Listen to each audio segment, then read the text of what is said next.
Nous lisons dans le livre du prophète Ézéchiel, au chapitre 34, la première lecture du 34e dimanche du temps ordinaire, fête du Christ, roi de l'univers, qui correspond au dimanche 22 novembre 2020. Nous avons à plusieurs reprises lu des extraits de ce livre du prophète Ézéchiel. Le prophète Ézéchiel est en fait un prophète de consolation. Il vit au moment de l'exil en Babylonie et il va conforter les exilés en Babylonie en les invitant à vivre pleinement leur foi tout en étant en dehors de Jérusalem.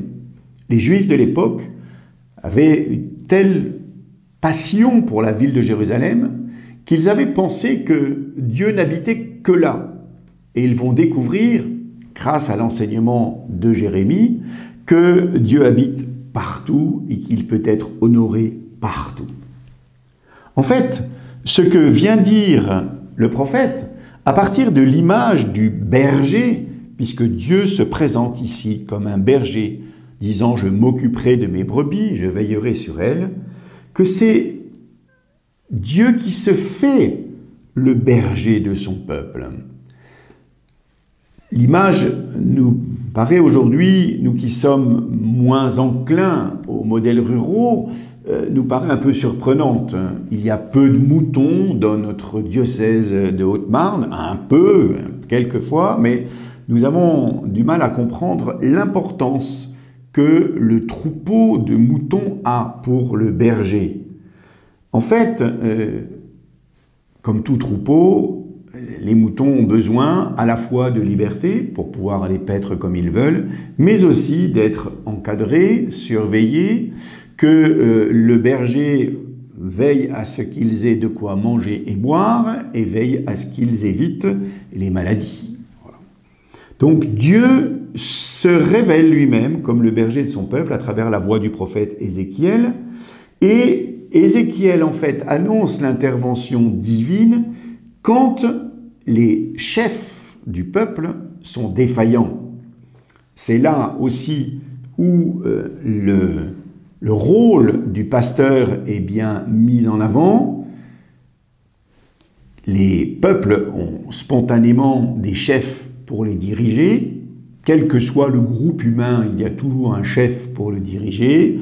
Et voilà que le prophète montre la défaillance des autorités du peuple d'Israël et dit « Mais Dieu va venir pour lui-même guider son peuple ».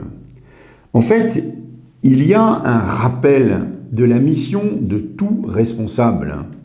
En dénonçant le comportement inconséquent des chefs, le prophète redit que le rôle d'un responsable d'un peuple, c'est de protéger, nourrir, unifier, guérir.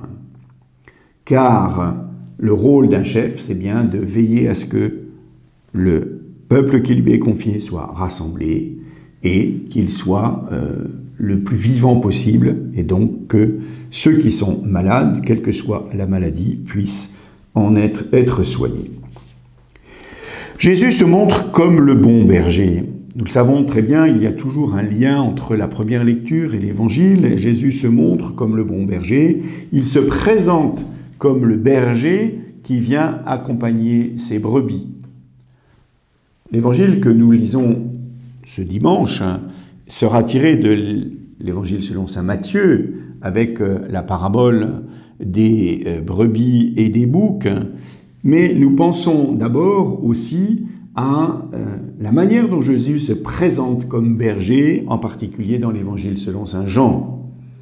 Il y a l'image du berger et de la bergerie, je suis le bon berger, je connais mes brebis et mes brebis me connaissent. Ou il y a cette autre image, la fameuse parabole de la brebis perdue, où Jésus montre qu'il est de ceux qui vont à la recherche de la brebis perdue.